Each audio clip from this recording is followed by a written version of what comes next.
Welcome to Almost Functional Gaming. We aim to help all followers of Russ and the Allfather to improve on the tabletop. List building, tournament recaps, unit reviews, weekly council of the Fang, and other tips to help us all go from almost functional to fully functional. Please like, share, and subscribe. Also, check out our merch store and Almost Functional score tracker on Amazon.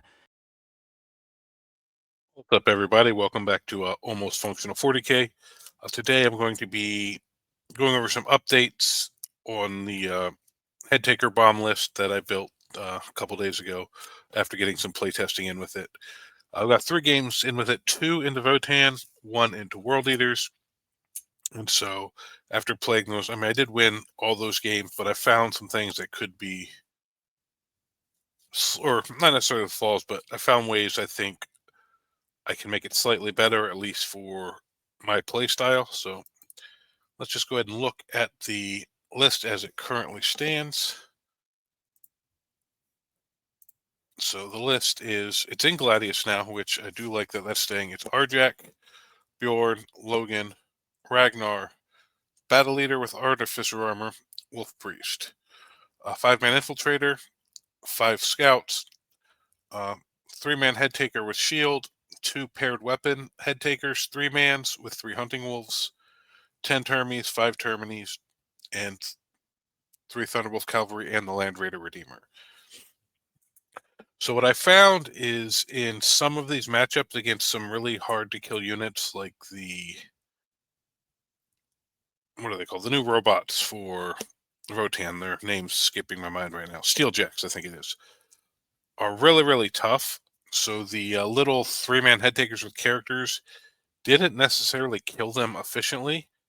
And I found that when I want to use the Fight on Death or the Lance strat on the units, using it on a little unit like that really doesn't get max efficiency out of the stratagems. So I was trying to figure out how to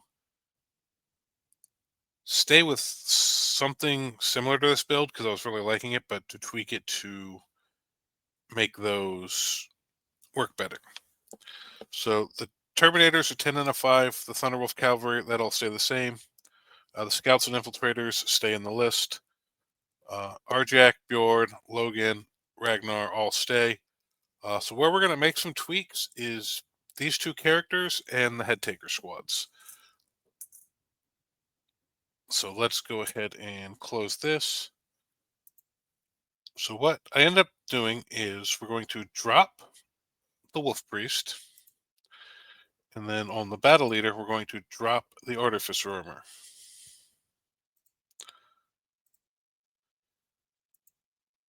And with that points, what we're able to do is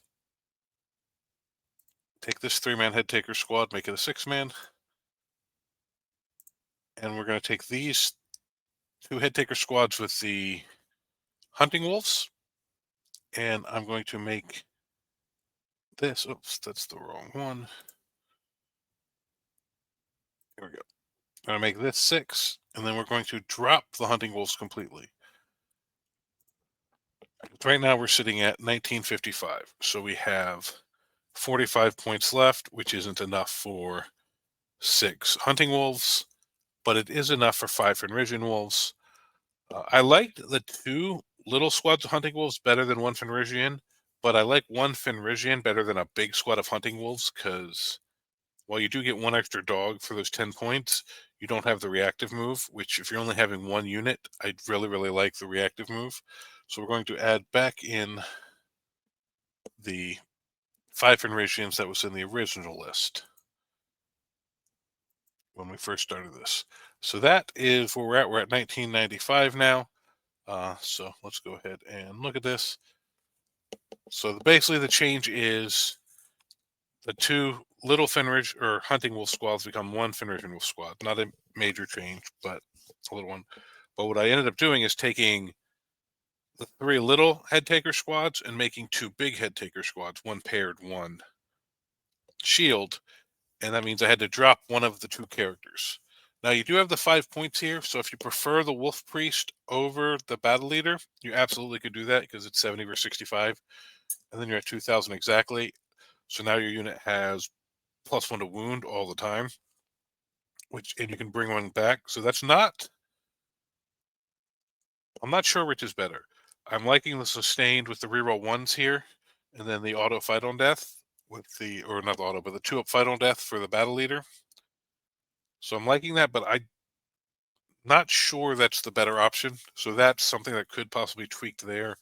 Those characters are interchangeable, really depending on your thoughts on it.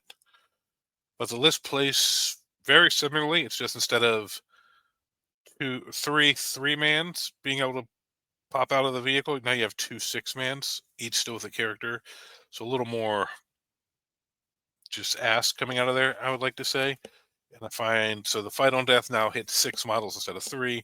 The Lance +1 AP strat is hitting 6 models instead of 3. Just stuff like that. If you need a reactive move back into the vehicle or something, using it on a big squad instead of a little squad. Now, if you got Overwatched or something like that, it could hurt. But also another thing I realized in some of those fights when I fought the World Eaters, if you send 2 3-man squads in, you swing with one, then they can fight on death or interrupt. They can kill the one that hasn't swung. Whereas if you're going with the 6-man, everything gets to swing. So I just find this is really, really better in the melee matchups. Now, if you don't have a lot of big melee armies in your area and like really, really Eldari like type army, Drukhari, just a lot of little units, spam is still in your area. If that's like the main meta in your area, you may be better off with the 3 little squads. But for the local meta I have here and the stuff I've been playing against and just kind of my playstyle personally, I like this version. But neither one's wrong. It's really meta and possibly layout and tournament dependent based on missions and stuff. Like if you know they're running Purge the Foe missions, you may like this one better. Just stuff like that.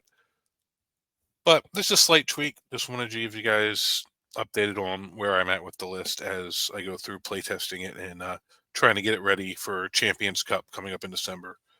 But thank you guys for watching, and I will catch you next time. Thank you for watching Almost Functional Gaming. We appreciate the support of all followers of Russ and the Allfather. Please like, share, and subscribe. Also, check out our merch store and Almost Functional Score Tracker on Amazon. Everything helps support the growth of this channel, and we appreciate it.